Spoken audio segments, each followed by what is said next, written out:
The silent treatment, coping with estrangement. Estrangement from important others is a sad fact of life for many people. One of the most painful experiences a parent can have, for example, is to be rejected by an adult child who appears to want nothing to do with them. Estrangement between siblings, in-laws, neighbors, even co-workers, is also common. The reasons this happens are as diverse as the parties involved. Sometimes there was a very close relationship in the past, and something happened that created distance.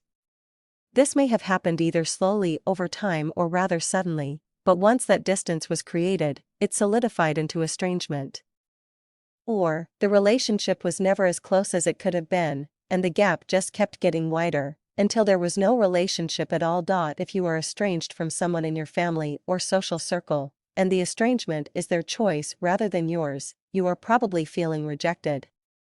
Rejection is a powerful emotion that can lead to all sorts of defensive behavior, which in turn can further alienate the rejecting person. If someone has chosen to have little or no contact with you, it's important to acknowledge any softer feelings you may have about that. Often when we're hurt, we resort to anger, resentment, or vengefulness. But these are indicators of unacknowledged sadness, loss, and grief. There are steps you can take to try to mend fences. It's worth trying to do so, because the other person may be suffering just as you are. If it turns out that you both value the idea of having a relationship again, and that is definitely an if, you will be avoiding an unnecessary loss for both of you by doing what you can to make amends. No matter what the history, cause, or present state of your estrangement from the other person, one thing is certain: trying to convince them verbally that they're wrong to reject you is a losing strategy. If you've tried anything at all, you've probably tried that. You may have explained your position in full detail, and been annoyed, confused, or stymied to find the person unmoved by your compelling argument. You must understand that the other person has a reason for wanting to reduce contact with you. It hurts to think about being rejected at all, and to accept that there's a reason you were rejected is one of the hardest things any of us can do. However, it's also necessary if you want to have a relationship with the person again. And, by the way, what do you want? Is it a relationship with this person that you truly desire, or do you simply need them to know that they're wrong to reject you? If it is really a relationship that you want with this person who doesn't seem to want one with you anymore, your options are limited, but you do have them.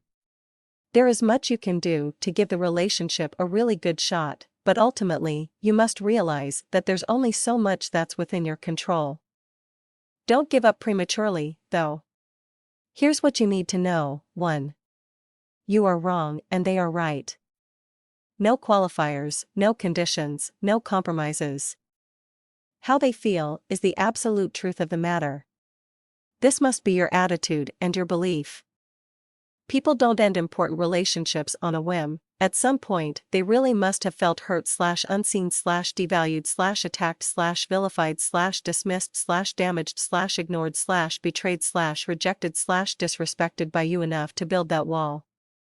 Of course you never meant to do any such thing, but that's how they took it, and that's how they feel. That's reality.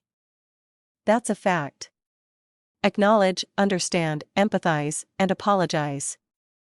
Any attempt to excuse or explain your behavior will make things worse between you. 2. Curiosity is seen as caring. You can tell someone all day and night how much you care about them, but if you're not the least bit curious about how they feel, how deep can that caring really go? To be genuinely curious about someone else's experience is a gift not commonly given. Now is the time to give the other person the gift of your curiosity about them.